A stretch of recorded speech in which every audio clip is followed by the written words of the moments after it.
Hi guys, Chris here with Super Savvy Travelers. Hey, it's a little rainy today, but actually kind of warm. It's nice.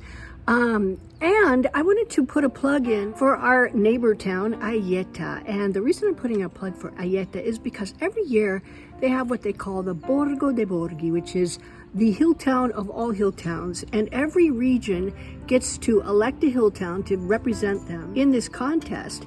And the hill town representing Calabria this year is Aieta.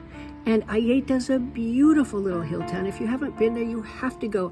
It's a little bit of a drive up from the sea, maybe about 20 minutes up from the sea. But once you get there, you are transported to another time. And in fact, there's a little store there that I want to go back to because it's a store that is exactly the same as it was in the 1800s. It's been open continuously since then. You walk in and it's like stepping back in time.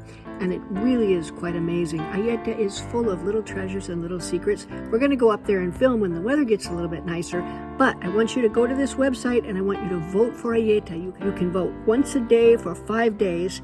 And in that way you can make sure that Aieta wins Borgo dei Borghi once again. Thanks guys.